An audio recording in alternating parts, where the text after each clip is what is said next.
Hey guys, it's Josh here, and in today's video, I'm going to do something crazy.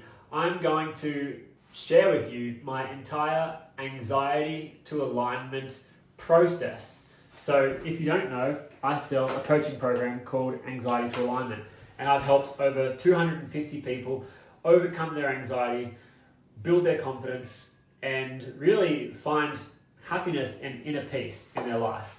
And the industry that I'm in, the coaching industry, is changing rapidly, right? The online space is full of distrust. So there's a lot of people that just don't trust coaches, right?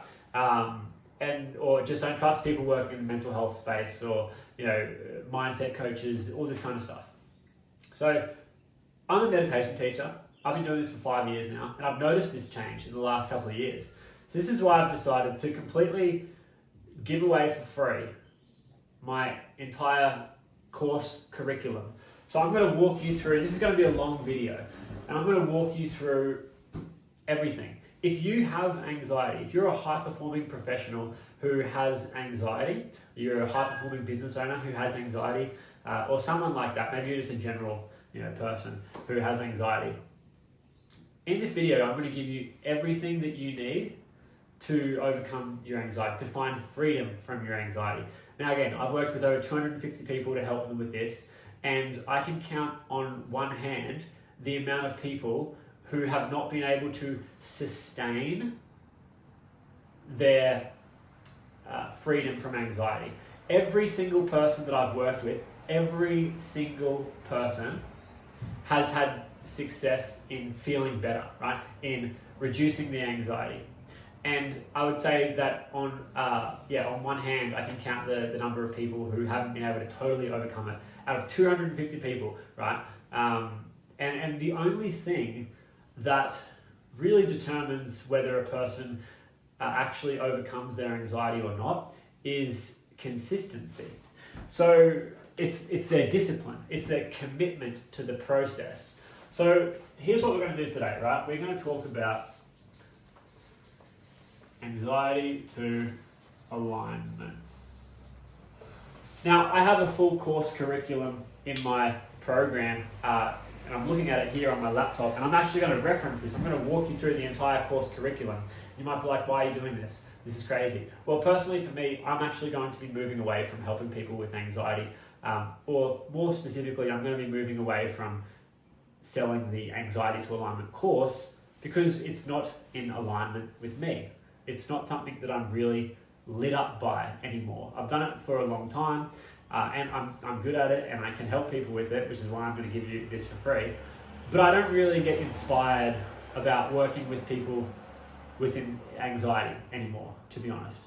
I get inspired, the kind of client success stories that inspire me that I have are like people who start working with me when they have basically hit rock bottom. Maybe their relationships have broken down, or they're kind of in this weird space of like really a lot of anxiety and depression, but it's caused by like external factors like their relationships breaking down, or they're in a shitty relationship they need to get out of, but they don't have the confidence to get out of it. Or a lot of the guys that I've worked with, which we've had some awesome success stories, are like, they ended up starting with me when they had a separation, and then they worked with me, got their confidence back, found some inner peace, got back into a relationship with the person, got back with their partner, got married again, or had kids again, or like just reconnected, and that's what I really love.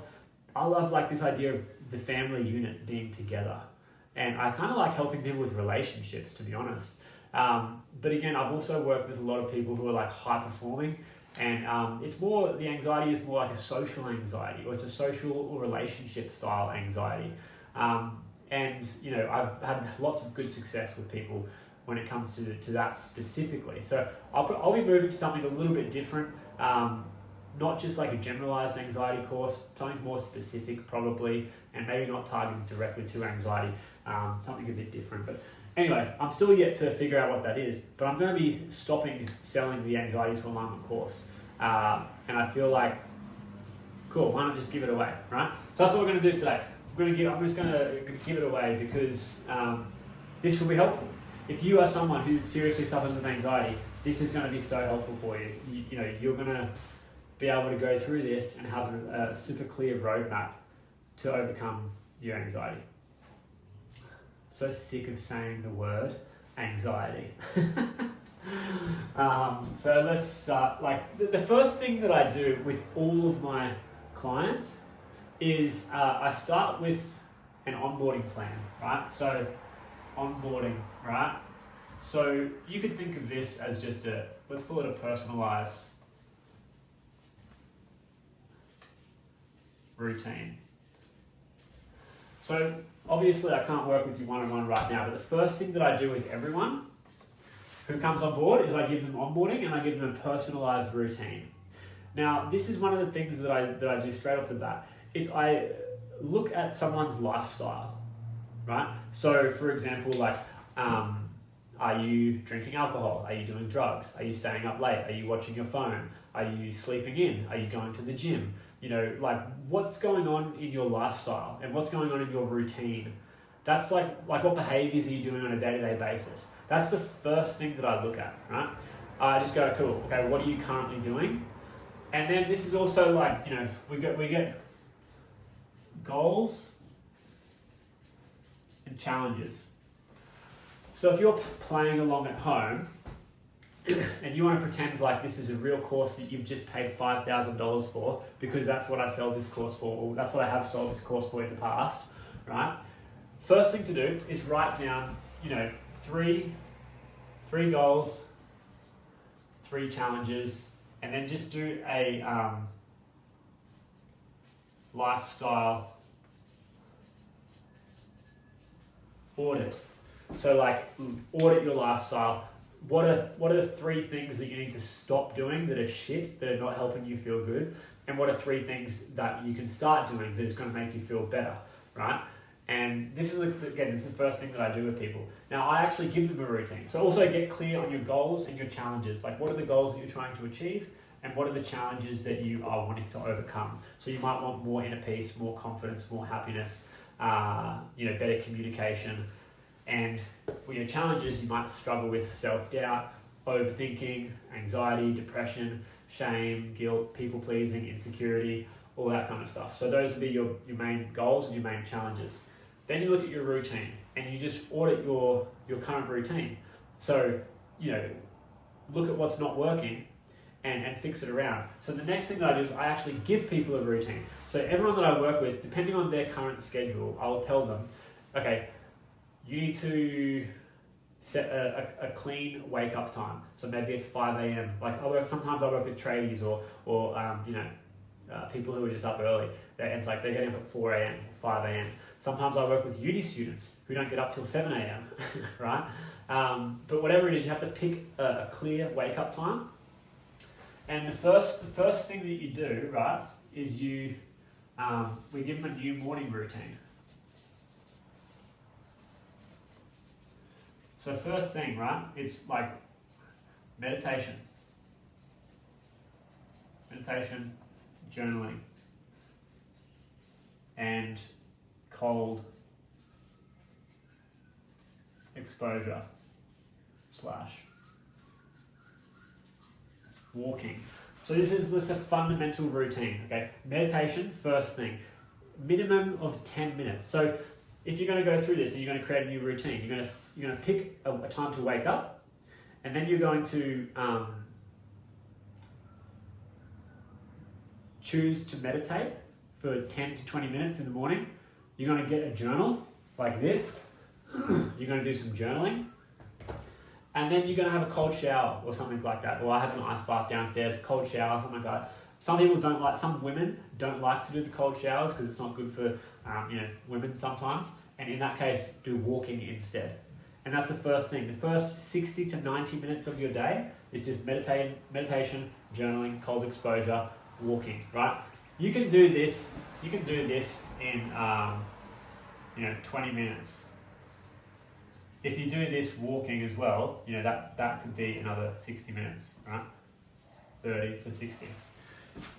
Okay, what I'm going to do now, before I go any further, like this is the first thing that I do with people, right? And I'm giving you this information for free because we live in a world of artificial intelligence where information is just so readily available. But one of the things that like people come to get coaching for is not information, but it's application. So it's like actually someone to keep you accountable, someone to hold your hand, someone to give you guidance, someone to give you support. So I can give you all this information, you might not do anything with it. That's because you're not invested, right? You haven't been invested into actually creating change in your life. So you're just watching YouTube videos, right? And for some of you, that's good. Some of you, you'll be like actually putting into work. Some of you are just getting this dopamine fix. Before we go any further, I want to actually just set up a bit more of a frame for what we're going to talk about, right? So this all happens in week 1, right? That's all week 1, right? And I call this the foundations. But then we've got week 2, we've got week 3, we've got week 4, week 5, and week 6. So this is the foundations. Get some goals in place, get some, figure out what your challenges are so that you can address them. Audit your lifestyle, create a new routine, and start practicing meditation, journaling, cold exposure, walking. Meditation, journaling, very self-reflective. When it comes to anxiety, you need to get to know yourself. Right? You need to understand yourself better. Cold exposure is great for the nervous system, so is walking, right? When it comes to reprogramming the mind, meditation is great. Same with journaling as well, right? So, we'll talk about that in a second. The next week is actually mindset reprogramming, right?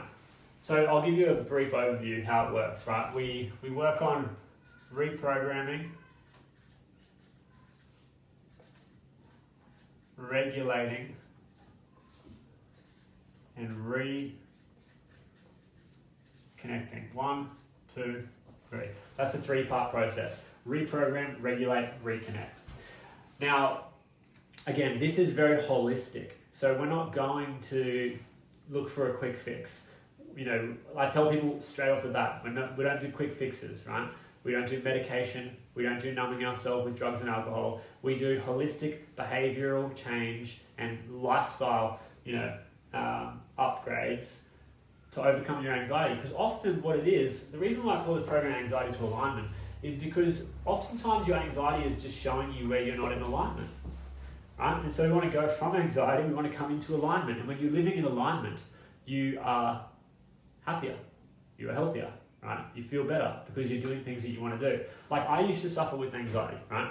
I used to struggle with anxiety, overthinking, procrastination, perfectionism, all this kind of stuff. And I just want to give you guys a whole card. If you struggle with perfectionism, and you're scared of going after the life that you want, whether it's going for the business, going for the relationship, moving to a new country or a new place in the world, or whatever it is, and you're not taking action because you're a perfectionist, right now, I am taking imperfect action. Right? I'm just giving you my course, and I don't really have a plan for why I'm doing this other than I thought I'm just going to give it away because maybe it'll help people. I've got a brief outline of what I'm going to do, but I have no idea what I'm going to talk about right now, right? Every single thing that I'm going to talk about in this video is just off the cuff. So I am literally taking imperfect action, and I still struggle with this, right? The procrastination, because you just, you want everything to be perfect, but sometimes you just have to say fuck it, and sometimes you just have to do the thing, right? Nike has the best slogan ever, which is just do it. But anyway, let's get back into this. Another thing that we talk about in week 1 with the foundations is our values. So one of the things that makes my clients so successful is I indoctrinate them with a set of values when they come into the program. And those values are trust, responsibility, discipline, and commitment. Trust, responsibility, discipline, and commitment. And I'm very clear with people at the start of the program. So what I'm doing now, right, at the start of this video, is I'm telling you, if you want to succeed with what I'm about to tell you, you need to trust me, right? You need to trust me. And when I'm working with a client, I need to trust my client as well. You need to have mutual trust. We need to have responsibility. So you need to take responsibility for what I'm about to teach you, and you need to do the thing. Like, you need to take responsibility for yourself. You need to be disciplined. So you need to do it not just once, not just twice, not just for a couple of weeks, but you need to make this a new lifestyle, and you need to be disciplined with it. It's a daily thing. And you don't have to be perfect, but like 80-20, right? So try to do it 80% of the time, right? And if you miss 20% of the time, it's okay. It's not a big deal. But try to do it 80% of the time. Try to be that consistent, right? And then finally, what I say, trust, responsibility, discipline, and commitment. You need to be committed. Most people are so uncommitted. It's a real problem in our world. If you can't commit yourself to what you want in your life, you are absolutely fucked. Right? You'll never get what you want in life if you can't commit yourself. Those few people that have come through my program and have not had success in the long term, it's because they were not committed. It's like they came in, they dipped their toes in, they actually had some success in the short term, but then they dipped back out and they went back to their old identity, they went back to their old way of doing things. And they just went back to old behaviors, old habits, old routines, old lifestyle, and they went back downhill, right? So I'm telling you now, trust, responsibility, discipline, commitment. You need to be committed to that next level version of yourself. So those are the values. This is the foundation, right? So again, I'm going to move on to week 2 in a second, but week 1, the main thing you need to know is you need to have a clear goal.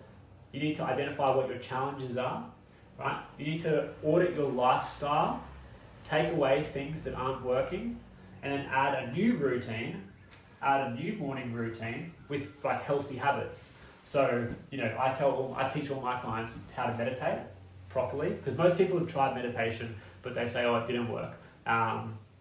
It does work, you just haven't learned how to do it properly, right? You're going to sit down for 5 or 10 minutes and you're saying, oh, I'm not sure if it's working, I'm still thinking, is it bad that I'm thinking? Oh, I'm so frustrated that I have thoughts. And you're like, it doesn't work for me. But that's because you're just not doing it properly. Right? People say, oh, if you sit down and you just meditate, that means you're doing it properly. Actually, no, it doesn't. Because if you're constantly kind of talking to yourself negatively and you can't get past that barrier, it's like, that's why it's not working for you. So you've got to practice and you've got to learn properly. You've got to have a teacher, someone who actually teaches you what to look for. That's what I do with my clients, and I'll talk to you a little bit more about that further along in this video. But meditation, journaling, some daily self-reflection, writing down what you're grateful for, writing down a list of things that you need to do for the day, or your goals, writing those down, right? Write down things to watch out for, so these challenges. So write down what to watch out for each day, which is your challenges. Write down what to strive for each day, which is your goals. And then write down like 2 or 3 things you're grateful for, right? That's an easy journaling practice. Okay, I'll say it once more, just to repeat myself so you actually get it down. At the start of the day, write down your 3 goals and what to strive for. Write down your 3 challenges and they're what to watch out for, right? And then write down 3 things that you're grateful for, okay? Cold exposure can be cold showers, can be dipping your face in water like that viral dude that was on all over the internet recently. Could be an ice bath. I have an ice bath downstairs. Or just walking as well. Walking is amazing, just walking, right? Especially in the morning. In the morning you wake up, you have high levels of cortisol. If you're finding it hard to meditate straight away in the morning, go for a walk first, come back, then meditate, right? Again, I can go so much deeper with my clients on one-on-one or in the group because we're asking specific questions, but I'm going to do my best to cover everything here. And then, the values, right? Trust, responsibility, discipline, commitment. So that's week 1. That's the first thing that I'll do with people, right? Just audit their routine and then lay the foundations, okay? So, cool. Let's move on to week 2. Mindset reprogramming, right? We covered the foundations. Now we talk about mindset reprogramming. Now, I'm just going to open up my little thing here.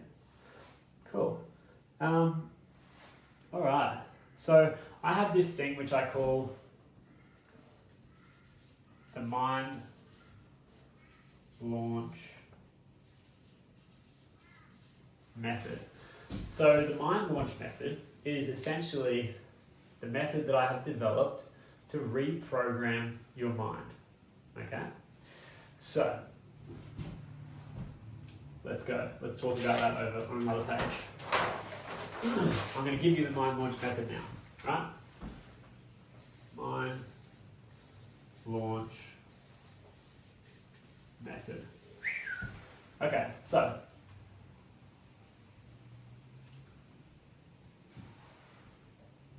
here's what you need to understand, right?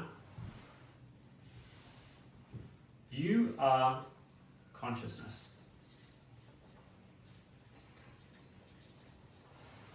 Consciousness/awareness.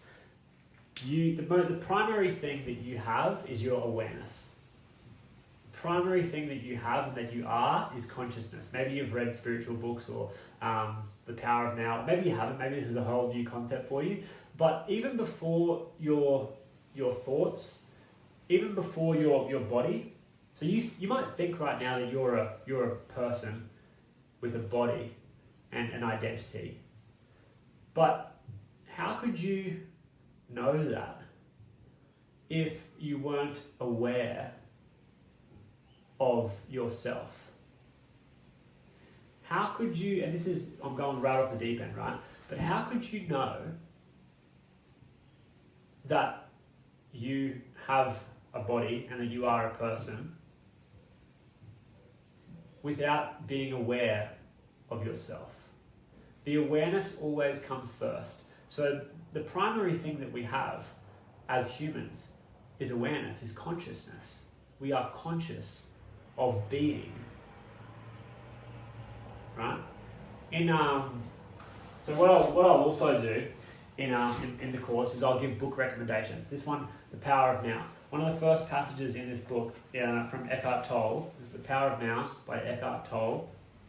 One of the first passages, it says that he basically sat down at a bench and he had this awakening.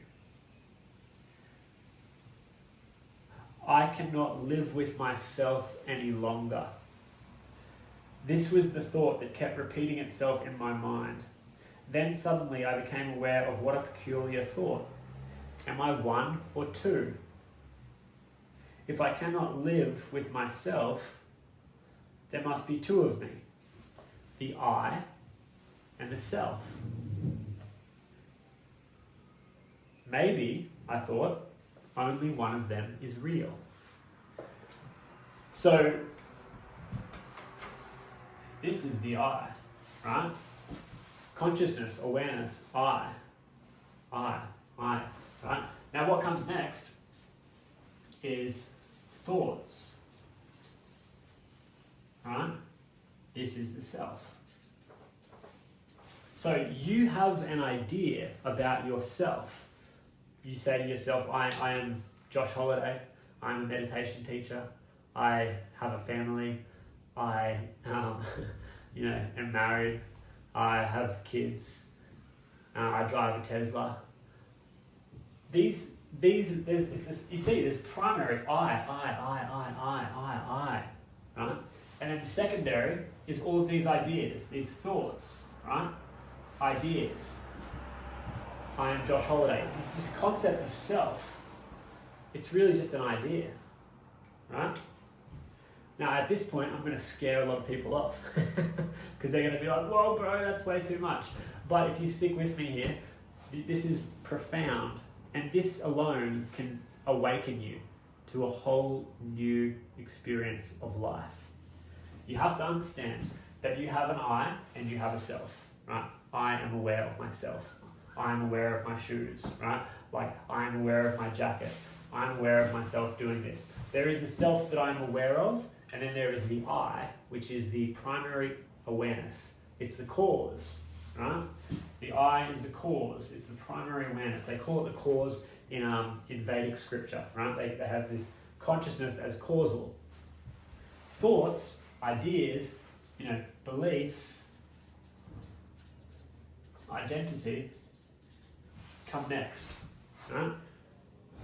And then from thoughts create feelings. Okay? So these are like your emotions. Right? So if you have a thought, let me just give you an example of this. If you have a thought that says, I am anxious, and you really believe it, what do you think you're going to start to feel in your body? You're going to start to feel scared. You're probably going to start to feel contracted. You're probably going to start to feel pressure. Maybe your heart rate will go up, right? Maybe you'll start to freak out. I give an analogy often of like a snake. If you see a snake, right, you have a thought, snakes are dangerous. You start to feel, fuck, there's a snake. I'm stressing out. I'm freaking out. There's a snake there, right? So you have a thought first, snakes are dangerous, and then you start to feel something. If you didn't believe or you didn't think that the snake was dangerous, you wouldn't have the same response. You'd have a different response. So if you were like Robert Irwin or something, you would just go and probably just go pick up the snake. You'd be very calm about it, right? Whereas if I saw a snake, I'd be like, fuck, there's a snake there, right? So your thoughts create your feelings, okay? And your emotions. And there's actually a science to prove this now. It's called neurophysiology, how your thoughts affect your physiology, okay? So thoughts create feelings, and then thoughts plus feelings equals beliefs, right? So a thought that is repeated with an emotional charge becomes a belief. So you're thinking feelingly. So these two things here, right, create the belief, right? Now here's where it gets pretty interesting, right? Because a belief gets fed into the RAS. So there is a part of your brain called the reticular activating system. And it basically filters out. So your brain is receiving like 50 million bits of information per second. Might even be more than that. Might even be like 100 million or something like that. Something ridiculous. Your brain is receiving a ridiculous amount of information per second. And the job of your reticular activating system is actually to filter out information that it doesn't see as important or necessary. So your brain, your reticular activating system, is literally filtering out so much of your reality based on your beliefs, right? That's why if you, let's just use religion as an example. If you're a Christian and you believe in Christianity as like your faith, your path of faith, you're going to see everywhere proof and confirmation that what you believe is true. Whereas if you are a Muslim, and Islam is your faith, then you are going to see proof and confirmation everywhere that your belief system is correct. Now this is just the RAS filtering out beliefs. And so this can really keep you stuck. If you have bad beliefs about yourself, then your brain filters out and only sees negative in the world, right? Only sees negative in you and only sees negative in the world. And then, this essentially, you can either create positive or negative, right? So you can develop this confident, like positive confidence, or you can develop negative confidence.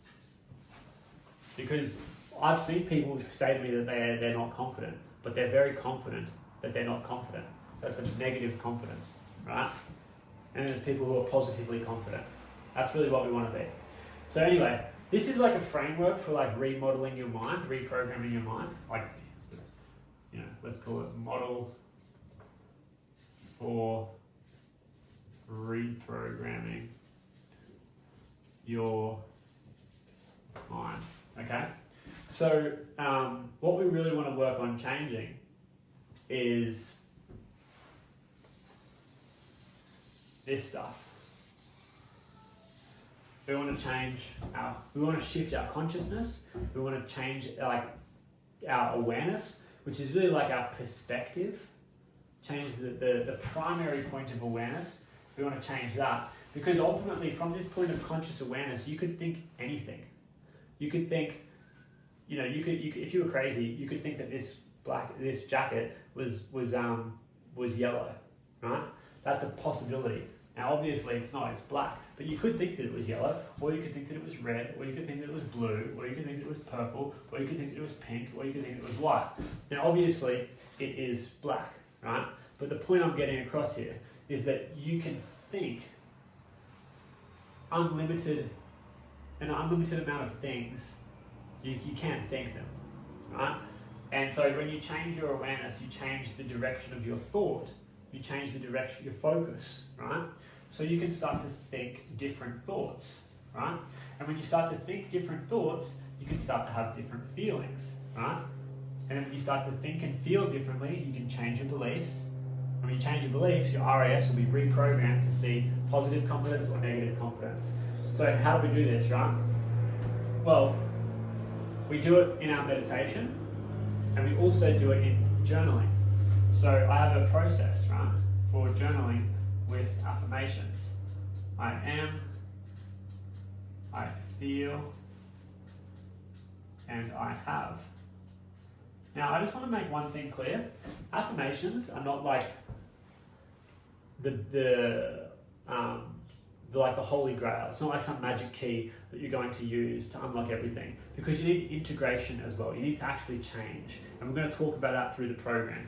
But we can start to reprogram our mind with affirmations, right?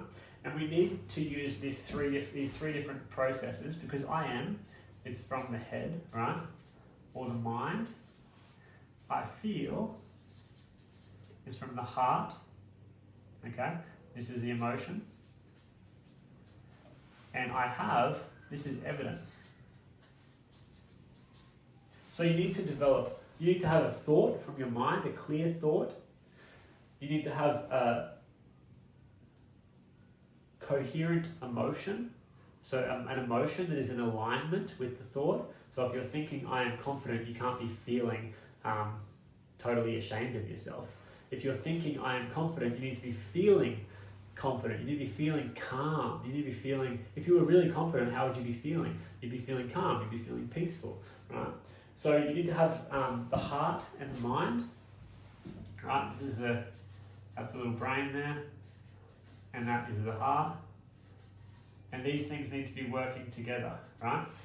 And then you also need proof. So it's not enough just to think and feel, but to really believe it, so that's a thought, and the feeling, the belief you need proof, right? So this is why I always say with my clients, if you want to actually change your beliefs, you need to stick to those values: commitment, discipline, responsibility, right? And you need that, because discipline and commitment and responsibility help you to create proof. Every single day that you get up and you do your new routine and you don't do the old habits that you were doing, every single day you do that, that's going to be new proof, new proof, new proof. Every single day that you stay sober, every single day that you don't snap at your partner, every single day that you don't, eat like shit, every single day that you do your meditation, every single day that you go for your walk, every single day that you do your cold shower, every single day that you do your journaling, that's proof, proof, proof, proof, proof. And then repetition, repetition, repetition. You just keep doing it, you just keep doing it. And over time, you end up reprogramming your mind. Cool. All right. Now, at this point, I also, just looking over here, I also give a habit tracker. So you can go and get your own habit tracker from somewhere, right? If you do want to come into the program and the community, you can get all of these resources, because there's a lot of extra resources and stuff. Like the habit tracker is a 70-day habit tracker. So yeah, 70 days, right? 70 days. Again, I'm going to be closing down this anxiety to alignment course, but I still will be offering coaching, and I still will keep my community operating. If you want to join it, you can check in the description of the video, and I'll put a whole bunch of links in the description of this video. Once I'm done with it, I'll put a whole bunch of links. I'll link to another video that explains this mind launch method in detail. I will link to, as we move through the rest of the course, I'll link to other videos that I've done that are specific to each module that we're going to go through, and I'll put a link to book a call with me as well. You can book a 15-minute quick chat with me. If you are interested in getting some more one-on-one support, then you can book a call with me and we can talk about one-on-one support and maybe giving you some access to some of this stuff if you do want more than just this YouTube video. But yeah, this is reprogramming your mind. And yeah, when we do reprogramming the mind, we give them a habit tracker as well. So I'd say do your 70 days. Do 70 days of habit tracking, right? Another thing that we do, I'll just bring it back over here, is I introduced another book, which is called Mindset, right? Because we want to develop a growth mindset over a fixed mindset, right? This book by Carol Dweck, she's a psychologist, she talks about developing a growth mindset as opposed to a fixed mindset. So someone with a fixed mindset would say things like, I can't. Whereas someone with a growth mindset would say something like, I can. A growth mindset person knows that they can change and adapt and evolve, whereas a fixed mindset person thinks that they can't. I can't do that. This is just who I am, this is how I am, and I can't learn anything or do anything. Right? So we want to develop a growth mindset. Alright, that's week 1 and week 2. So far, we've covered week 1 and week 2. I've given you a couple of books, The Power of Now and Mindset, great books to get. Week 3. Alright, let's go to week 3, which is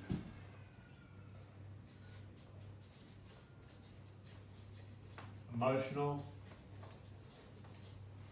healing. Emotional healing. This is week 3. Now, these first 2 weeks are really solid. Like people can, really start to get the ball moving and make some big changes and build a new routine and just get really solid in their routine. And sometimes I've worked with some people who they only need the first 2 weeks. Just those first 2 weeks is enough. If you are consistent with that over a long period of time, 3 to 6 months, even longer if you want, but 3 to 6 months minimum is usually a good period of time to start to really change. Ultimately, I really think you want to make this part of your lifestyle, that you always have as part of your lifestyle. But if you want to really overcome your anxiety, you can do it with just these kind of first couple of modules in about 3 to 6 months. But further to that, we're going to go into emotional healing, because some people have developed their anxiety through childhood trauma, feeling unsafe, right? Certain experiences that they might have had when they were early in their life at school or in the home when they were young, where they had these experiences that left them feeling unsafe and scared and afraid. And, that creates like a pattern, an emotional pattern that persists throughout their life. So some people I talk to, with anxiety, they develop it later in life. But some people that I talk to have had anxiety for like their whole life. And when I'm dealing with cases of people who have had anxiety for their whole life, then emotional healing and like childhood trauma healing becomes important. One of the main things that's important about this is just exposure, right? Exposure in a safe kind of way, right? So this is the reason why this is at week 3 is because week 1 and 2 you're going to start to reprogram and regulate, right? Week 1 and 2 you're starting to reprogram and you're starting to regulate through these new habits, lifestyle changes and whatnot. I should have got some water, but I don't have any water. That's alright, I'm just going to have a really dry throat. Alright, week 1, week 2, week 3. Yeah, after the first couple of weeks, we've usually found some stability in a routine, starting to feel a bit more regulated, a bit more calm, a bit more stable, And then this is when we go to week 3, which is emotional healing, because at this point we're feeling like we've got some good baselines and we're ready to go a bit deeper. So exposure. With anxiety, a big part of it is just not being scared of your anxiety. People have got this fear of fear. It's fear of anxiety, right? Fear of getting anxious, fear of panicking. So you have to gently expose yourself to the anxiety and to the feelings of fear and to the feelings of being unsafe. And this is why I teach meditation first, because in meditation, I'll put some meditations below this video. There's one meditation I have which is called Create Inner Safety. That's what we're doing here. We're trying to create inner safety. That's when you have when you really start to understand meditation, you can really start to feel a sense of inner safety. And so when it comes to this stuff, emotional healing, you already feel safe within yourself, so you feel safe enough to explore this kind of like emotional healing stuff. Right? So I'm going to walk you through one of my emotional healing processes, right? Exposure, and then what else we're going to do? Inner child, right? Inner child, kind of like emotional trauma. And some people say, oh, I don't worry about trauma, it's not a big deal. Some people say, oh, that inner child stuff's just woo-woo. Everyone has trauma, right? Literally everyone has got some kind of trauma that they're carrying with them, right? And I believe it's important that we heal it, because I'll tell you a story. In my family, right, we have got my dad's an alcoholic, right, and he has a lot of trauma that he's never dealt with, and it essentially separated our family, and it's never repaired since. And he's gonna probably die just a sad, old, lonely alcoholic because he never dealt with his trauma. Now, earlier in his life, he was successful in his business. Right? He's run a family business for like 40 years. He was a 7-figure business owner, like a millionaire, right? Yeah, he would have been doing revenue would have been millions in business. So the business was successful, right? But his personal life was fucked, right? And it still is to this day, because he's never dealt with his trauma. And this is so true for so many people. It's like they have got such success in their professional life, and sometimes it's actually the trauma that drives that success. But when it comes to the things that really matter, relationships and family life, they're fucked. And it's because they don't get their trauma resolved, right?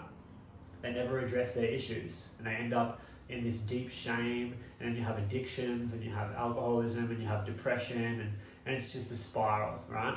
So this is why I believe that this is actually very important stuff. So let's go into it, right? This is week 2. Week 2. This is week 3. Alright, so what are we going to do? Healing.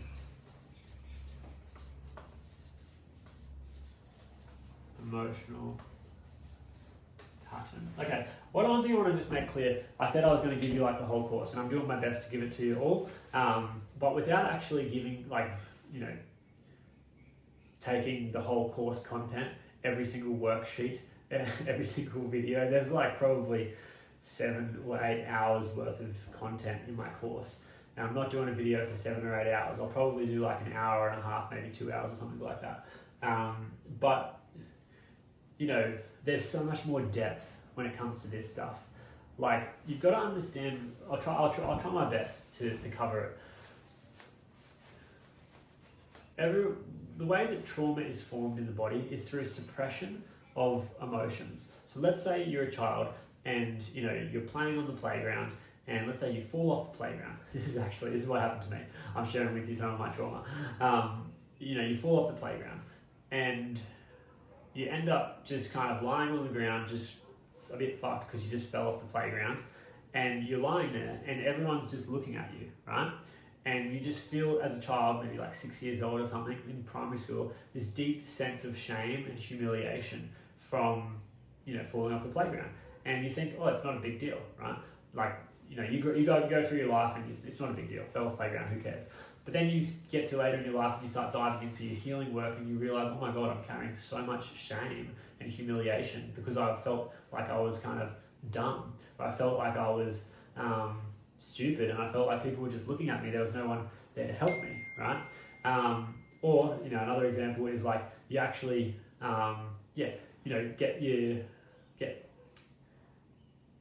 your parents are violent with you, right? My dad was violent with me, and I had this once time when I hit my brother or something like that. I got a younger brother and I hit him, and then my dad came and just belted me, right? Just absolutely booted me.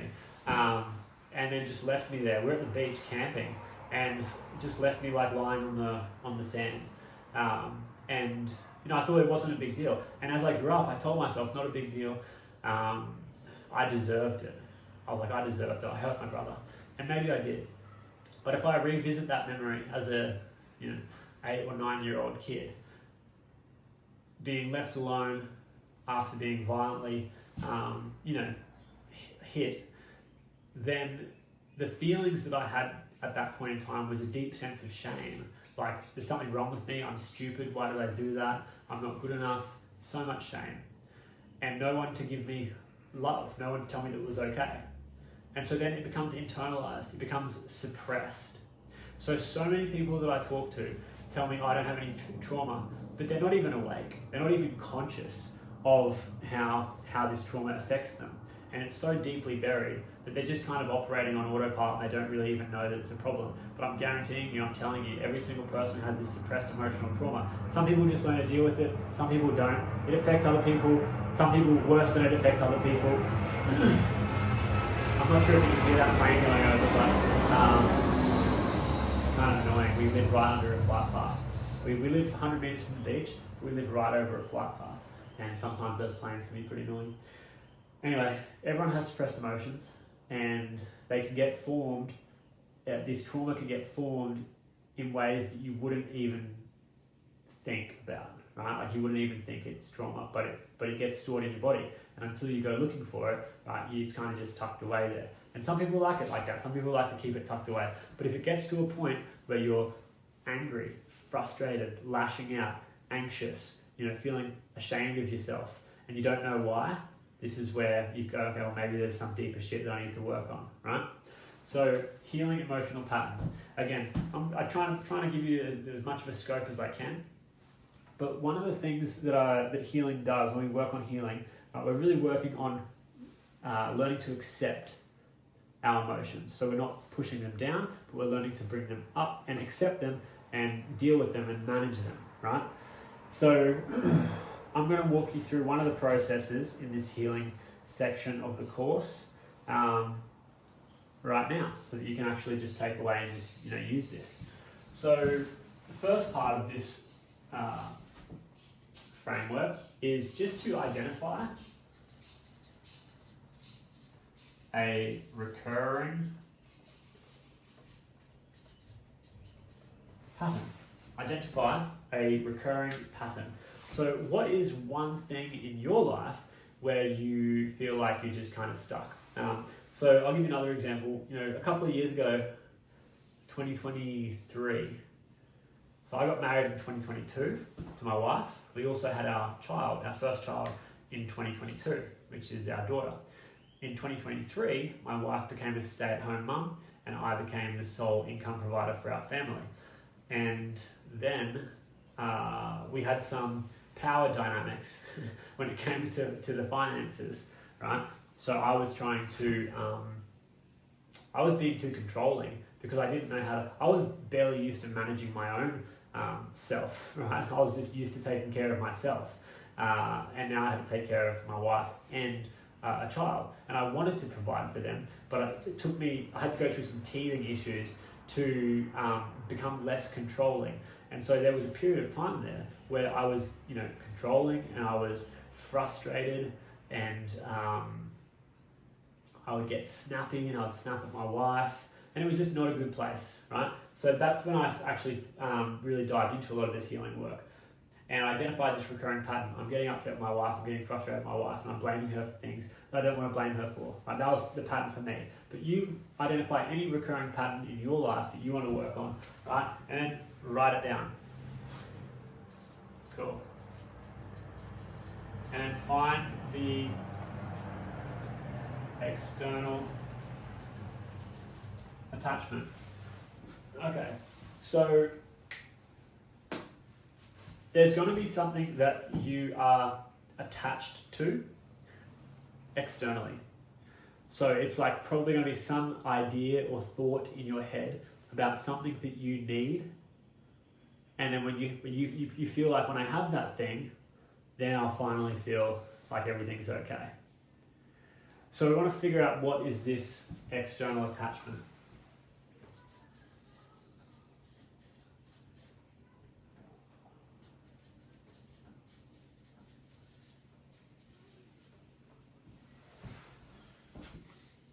When I have ...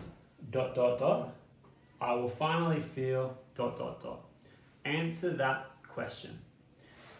Once you've looked at your recurring pattern, find the external attachment. So for example, mine was when I finally have a perfect wife, I'll feel satisfied. So I was having this external attachment, like I need this perfect wife, and if I don't have this perfect wife, I'm not going to feel satisfied, right? And now that's an unrealistic expectation on anyone, right? And that was what was causing me to feel like this controlling nature. I've had this other pattern as well with money as well. I had this one thing, it was like, when I'm earning $100,000 a year, then I'll finally feel good enough, right? So it could be anything. But I want you to answer it for yourself. When I have this thing, XYZ, then I'll finally feel XYZ. So you've identified a recurring pattern in your life, and then you're looking for the external attachment. When I have XYZ, I'll finally feel XYZ, right? Write it down.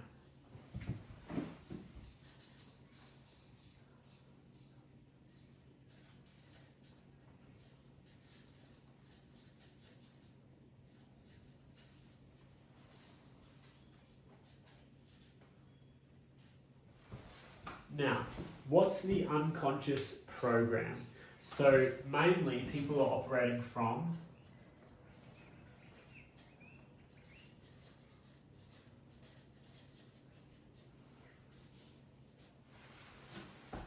victim or people pleaser. Now you might say, "Oh, I'm not a victim," but I want to try not to make this a personal thing.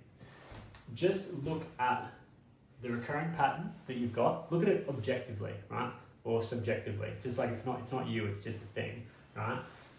Identify the recurring pattern, find the external attachment, and then as you read that and you look at it, think, is this more of like a victim energy, or is this more of like a people-pleasing energy? And choose victim or people pleaser. Okay? Now once you've got that, you can just write it down.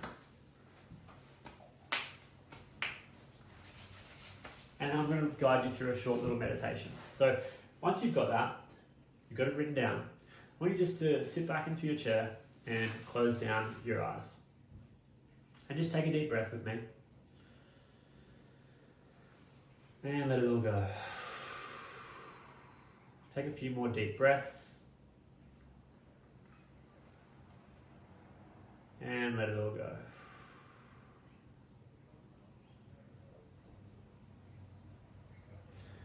Awesome work. All right, now I want you to imagine in your mind this recurring pattern that you keep experiencing that you don't want to experience. Just imagine it in your mind. What keeps happening that you don't want to happen? Take a deep breath. And now remind yourself of the external attachment. When I have XYZ, I'll finally feel XYZ. When I have this thing that I think I need, I'll finally feel this way. Cool, once you've got that, now just tune into that energy. Is it coming from a victim energy or a people-pleasing energy? And just start to feel in your body what that feels like. Get a sense for that feeling. And then what I want you to do is I want you to imagine in your mind the earliest memory that you have of feeling that way. What was the earliest memory that you had when you felt a similar way? So go back 5 years, maybe 10 years, maybe 20 years. What was the first time when you felt a similar way?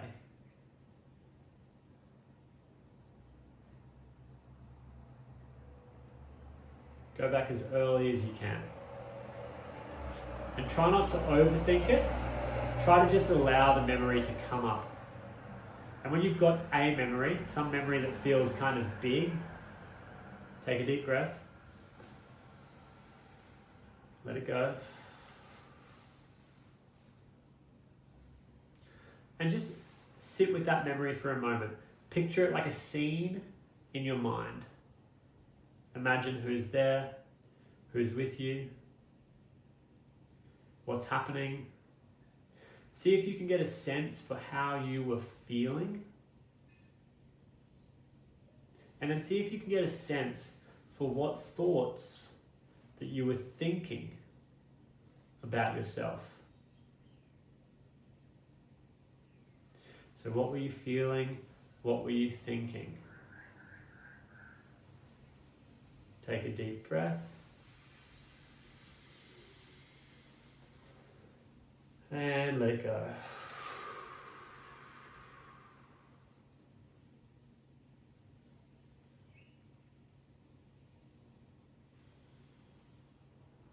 And now I want you just to allow yourself to feel whatever you need to feel.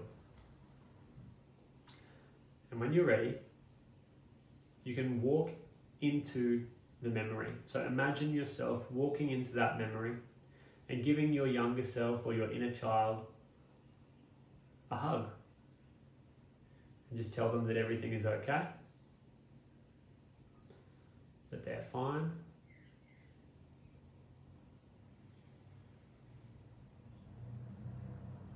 and that everything's going to be okay.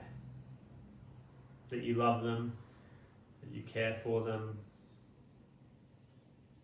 that they've always been loved and they've always been cared for.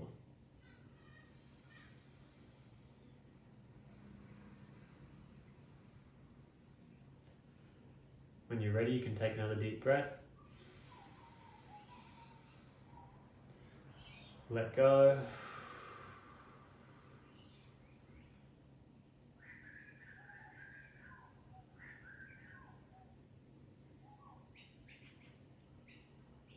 When you're ready, you can say goodbye to your younger self. Say goodbye to them, give them a hug.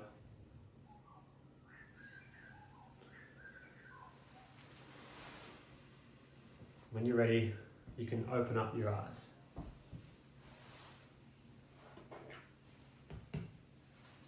Cool. So I want you just to write down what were the thoughts you were feeling, right? 3.5.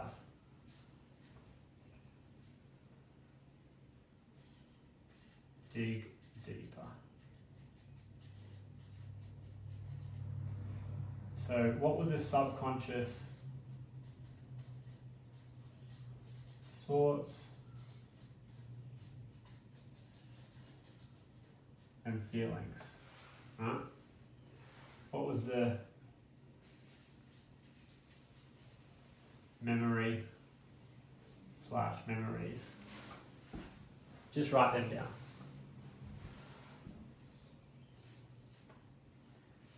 Cool. So that's some pretty deep work. I've had a lot of people have breakthroughs with that, but it's not done yet because we've got to continue, right? Because we don't just want to stay stuck in the past. We want to move forward into the future. This is a big thing for people. You don't want to stay stuck in the past. You don't want to continue to wallow or have self-pity over the past. You need to process your emotions. Don't avoid your emotions, but just learn to understand yourself and then move forward. So if the old version of you was maybe a victim or a people pleaser, right? Then step 4 is to create a new identity. So, if the old version of you is a victim or a people pleaser, who's the new you, right? Who will you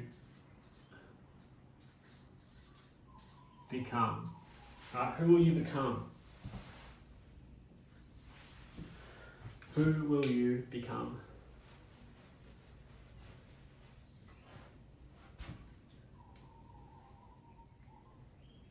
Maybe you want to be a confident lover. Maybe you want to be a leader in your family. Maybe you want to be an abundant business owner.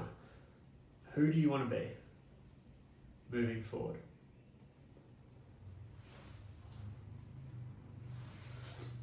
Write that down. Create a new identity. Create a new archetype. Not the victim, not the people pleaser, but the confident entrepreneur, the devoted husband, the loving mother. Who do you want to be? Okay.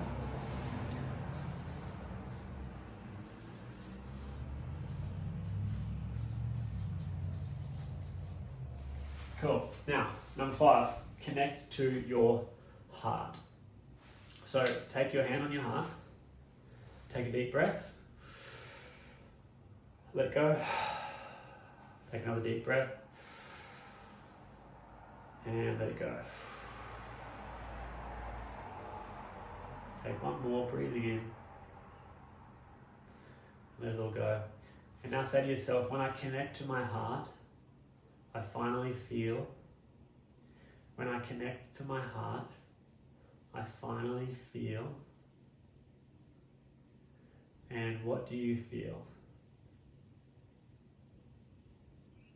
What do you feel when you connect to your heart? Should be like one word. Maybe a word that comes up. Maybe it's safe, maybe it's peace, maybe it's love. Maybe it's good enough. I feel good enough. Right? Connect to your heart. When I have, right? When I connect to my heart, I finally feel ... Cool.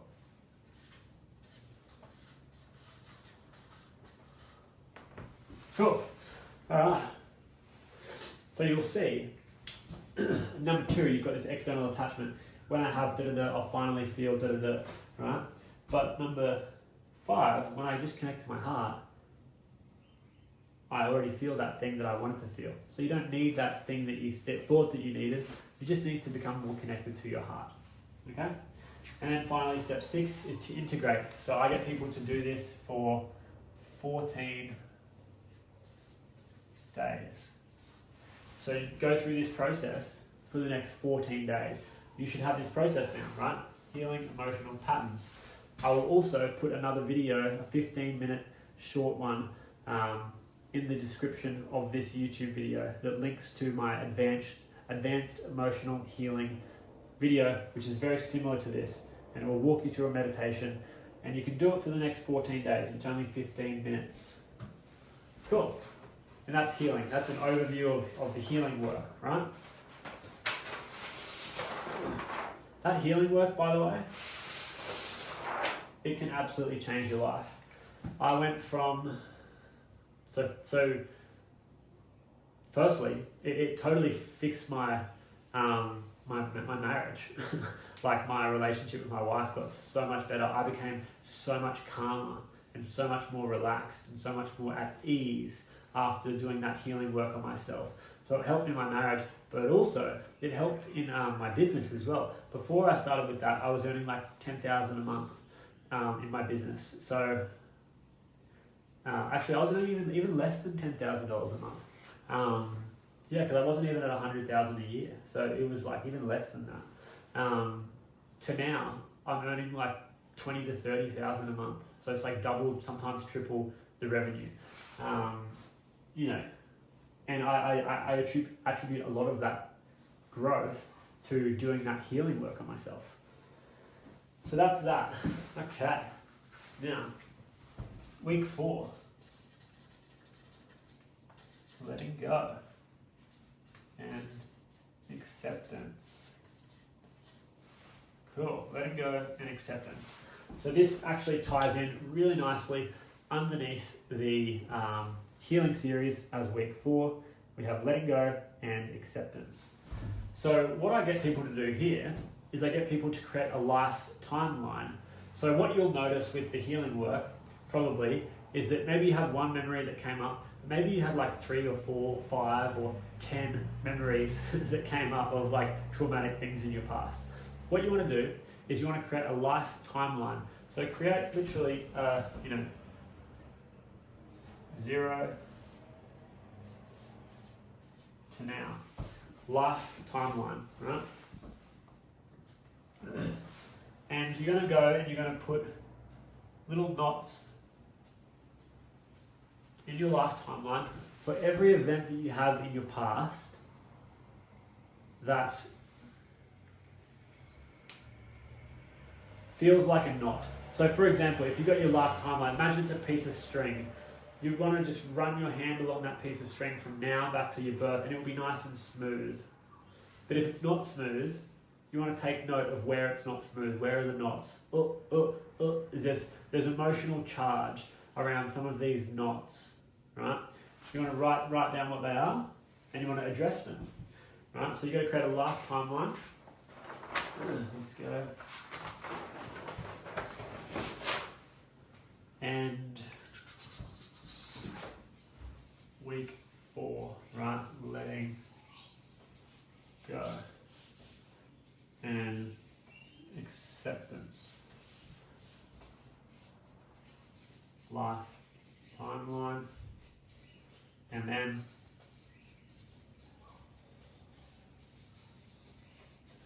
the advantage method. So you go to all of those little knots in your life timeline, and right now you might think negatively about them. You might think that, oh, XYZ is so bad, I can't believe XYZ happened to me, and you feel like a victim because of whatever happened to you in your life, right? So the advantage method is taking those negatives and turning them into positives, right? How was this an advantage? How is this an advantage to me? Right? So you go and you create your life timeline, you get all of these little events where you're still holding emotional charge along your life timeline, where you've still got these tangled up knots, and then you go and you use the advantage method. How is this an advantage to me? Or also, what needs to be resolved? Right? And then you want to basically, so sometimes I get people to do forgiveness work, right? So writing a forgiveness letter, like let's just put that here as well, right? Forgiveness letter, right? To yourself or them. So sometimes people need to forgive themselves. So maybe you've been a naughty little boy or a naughty little girl and you need to forgive yourself, right? I know that I have been like that. I have had to do a lot of self-forgiveness work, but then I also have to forgive other people as well for like stuff that they've done.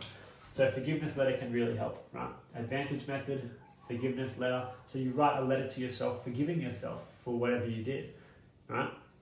Or you write a letter to them, which is like a forgiveness letter for them. Right? Cool.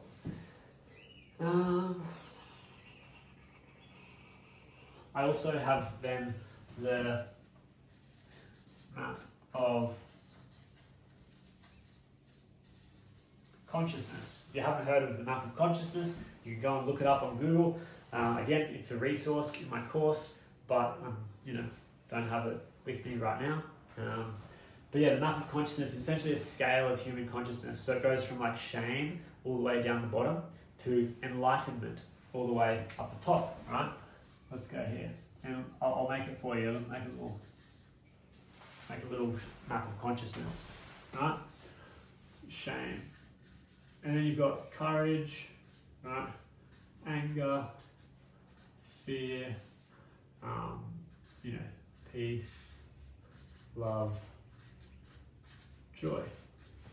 So you've got the higher consciousness up here and the lower consciousness here, and courage is in the middle, right? So the way that you go from lower levels of consciousness to higher level of consciousness is you have to have courage. You have to have the courage to accept. Right? So here's another one, courage and acceptance. You need to learn how to accept what you're feeling. Do not fight your feelings, excuse me. Do not resist your feelings. Do not try to change your feelings. Instead, have the courage to accept them. Just like I talked about back here with exposure. Sometimes you just gotta feel it. You just gotta accept it. You gotta have the courage to feel your anxiety. You gotta have the courage to feel your emotions. You have the courage to feel your anger, or not your anger, maybe that's a different one, but like your shame. And you've got to learn how to accept it, right?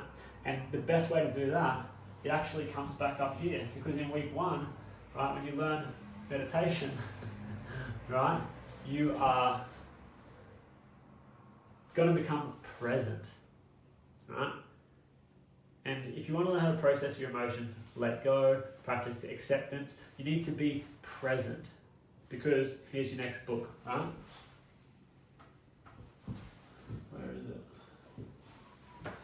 In this book here, Radical Responsibility. They talk about how to move beyond blame, fearlessly live your highest purpose, and become an unstoppable force for good. One of the things that I often talk about in reference from this book is called the amygdala hijack. So if you're getting emotional, so like let's say it's anxiety or anger or frustration, you're getting overly emotional, this book it teaches you about this concept called the amygdala hijack, which is like when you get this flood of emotions, it literally shuts down your conscious brain. It shuts down your thinking brain, your rational brain, and it makes you not be able to think clearly. You just end up doing stupid shit. You snap and you say things you didn't mean to say, and you do things you didn't mean to do. It's because your emotional brain has taken over, and you haven't trained your brain to stay conscious and to stay present, to be patient, to be calm. You can actually train your brain to be calm and present and relaxed and patient, right? But if you're constantly getting angry, frustrated, anxious, your brain is just being hijacked by emotions. And so this is why meditation is so great, because you need to be able to be present in the here and now, and really just take control of your brain, master your mind, which is one of the things that I do with my clients when I teach them meditation. Again, sometimes you don't get what you need from those apps and stuff like that, or the guided meditations online. You need to learn how to practice meditation actively and directly. And that's when, you can really find freedom, like real freedom in your mind, in your life, in your relationships, when you really get it, right? And you really know how to become present and shut down your mind, or like control your mind, observe your mind without attachment and without judgment. So, okay, cool. Week 5, right?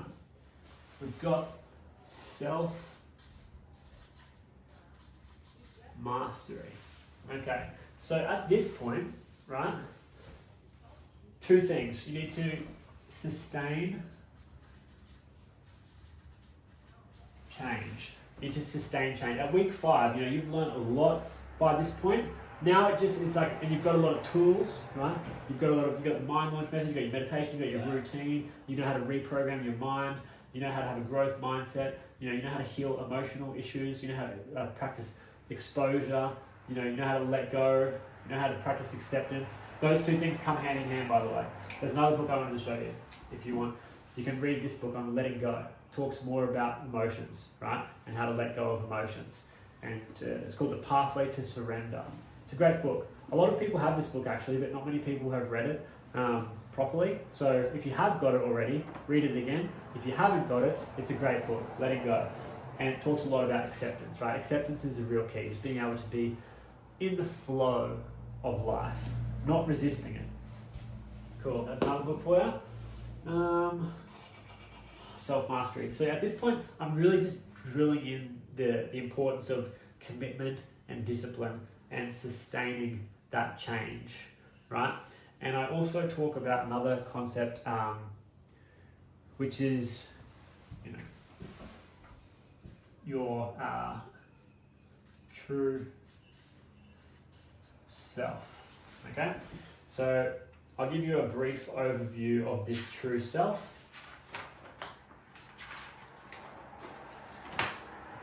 How do you find your true self? Right?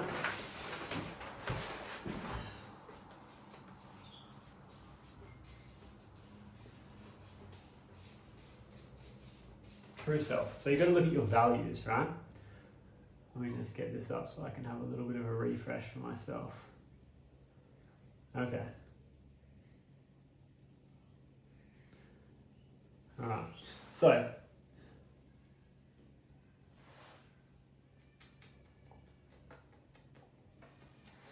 I call this the pendulum of self-mastery, right?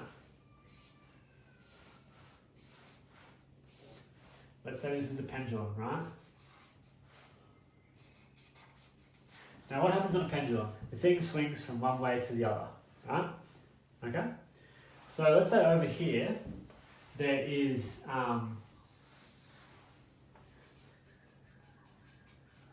external influence, and over here is internal influence. So this is like, parents, society,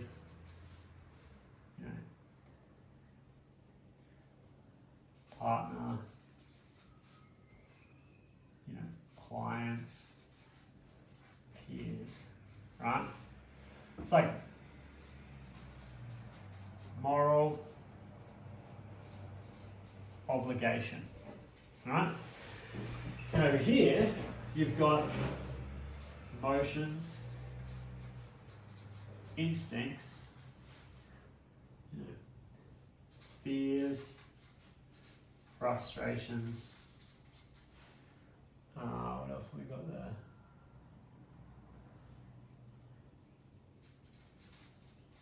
Impulses.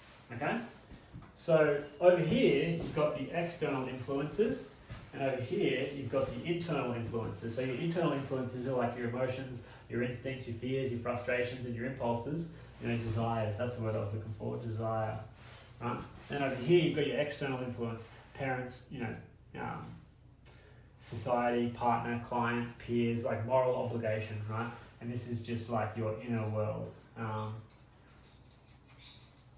Cool. Now, what happens is usually you're going to be swinging from there to there. Swing, swing, swing, right? You swing, so like let's say you're trying to get the approval of your parents. So you swing to this way, right? And then what happens? Maybe you try to get the approval of your parents, but you don't actually want to do what they want you to do. And so then you swing back here to like now you're frustrated.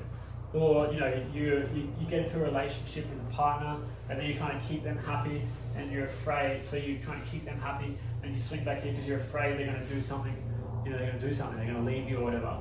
Right? Or society, right? Maybe you've done something wrong and then you come back over, like or let's say you went this way, right? You've acted on some kind of instinct or some kind of impulse, maybe you've done something wrong accidentally, and now you're worried about, what is society going to say, right? Or maybe in the work situation, same thing, you do something wrong, what are my clients going to say? What are my peers going to say? So usually you're on this pendulum of like shit fuckery. You're just swinging between your own internal instincts and impulses and desires and the approval of others externally. But in the middle, we have true self. And this is your values, right? Your values, purpose, mission. So, if you feel like you're not living your purpose or you're not living your mission, maybe you're probably over here, you're trying to keep everyone else happy. You're working in a job that you don't want to work in because you think that's the right thing to do. And every time you go to leave that job, your instincts kick in, you get fears, you get frustrated, and then you say, oh fuck, I'll just go back to that shitty job that I hate. Or you're in a relationship that you don't want to be in and it's making you feel anxious, right? You're swinging because you don't know who you are. You don't know who you are, you don't know what you want, you don't know what your purpose is, you don't know what your mission is. So with this one, we've got to get clear on values, purpose, mission, right? So, an easy way to get clear on those things is like values, right? What do you spend the most time, money, and energy on? So values. What do you spend the most time on? What do you spend the most money on? And what do you spend the most energy on? Do a quick audit right now of your life. Write down 3 things for each. What do you spend the most time on? What do you spend the most money on? And what do you spend the most energy on? That's going to show you what you're valuing in your life. Because what you value is what you value. It's what you do. It's what you spend your money on. It's what you spend your energy on. It's what you spend your time on. You spend it. That's because you value it. Right? You're adding value to it, or you're applying value to it. So you look at what are the things in your life that you spend the most time on, money on, energy on. That will show you what your values are, right? Purpose. This is an easy one. People often think about purpose, right? And they're always like, oh, what's my purpose, right? Everyone's so confused about what their purpose is. First of all, if you don't know what your purpose is, then you are usually the purpose. So you haven't gotten yourself into a good enough position to be able to receive some kind of spiritual purpose. So if you haven't got that, you need to work on you. Now, another thing is, if you really want to just have a bit of a play around with this and find what your purpose is, close down your eyes and ask yourself this very simple question. What is my purpose in life right now? And what's the first thing that comes up? What is my purpose in life right now? And write down what comes up. What's my purpose in life right now? Cool. What's my purpose in life right now? And then to get your mission statement, right? It's a combination of this, right? Values plus purpose equals mission. Okay? Your values and your purpose together will show you very clearly what your mission in life is right now. Now, another thing is people try to figure out their big, grand, massive life purpose. But here's the thing, life will change. What is your purpose now might not be your purpose in 1, 2, 3, 4 years. So just focus on the now, right? Focus on the present. It all comes back to the meditation, right? Tune in, find what is for you right now and focus on that. Don't put pressure on yourself to do anything else. Just focus on what's for you right now. And that will lead you to self-mastery. Final thing. Social upgrades. Cool, social upgrades. Now, this is the last part of the course, right? I wonder how long this has been going. I have no idea. But let's talk about social upgrades. There's 2 modules here, and they're really, really simple to go over. But I'm going to write them on a new page just because there's not enough room here, right? So let's go. Social upgrades, right?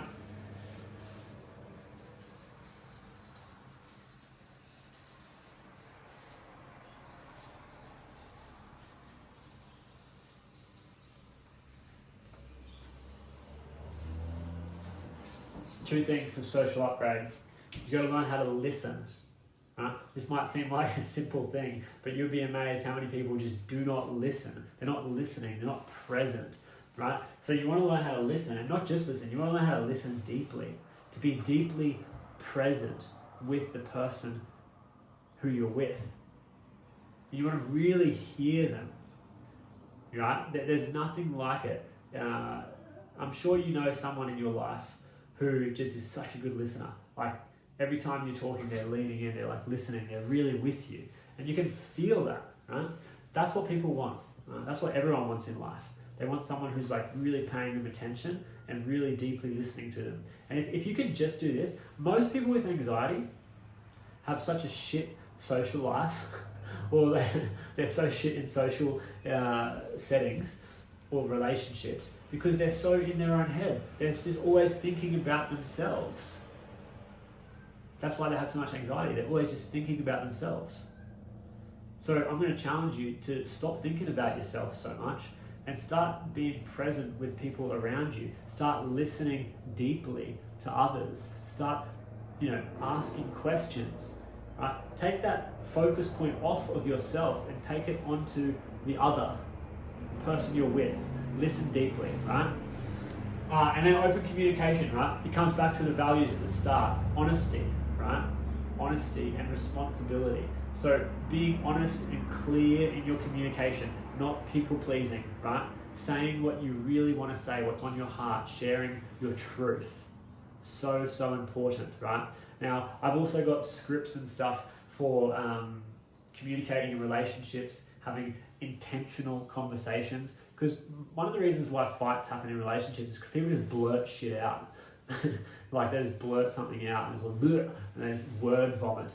And it's got no context, it's just out of the blue, and it often creates a fight because the other person wasn't expecting to hear that and they're just automatically in defense mode. So you need to create these intentional conversations, pre-framed conversations. Hey babe, can we ever talk about something? I feel like I need to tell you something. Or I feel like we need to talk about this. And you get their consent first. Even if you've been married for 20 years, still try this, and it will be so helpful for any of your relationships, even with your friends. Practice just asking consent to have a conversation instead of just the word vomiting on someone, because it's kind of shit when someone just goes and just like unloads all their shit on you. Right? So you want to have open communication, but clear, intentional, open communication. Right? Cool. All right, that's it. That's essentially the program, right? Again, there's a lot here. I pretty much went through everything with you. Other things that are included in the actual course itself, I've got a meditation library, I've got a breathwork library. I recently created an AI version of myself for like 24/7 support for my clients. I've got multiple different meditation workshops. We do group coaching calls every single week.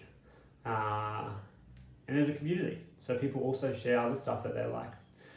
And yeah, again, I'm not going to be selling the Anxiety to Alignment course anymore.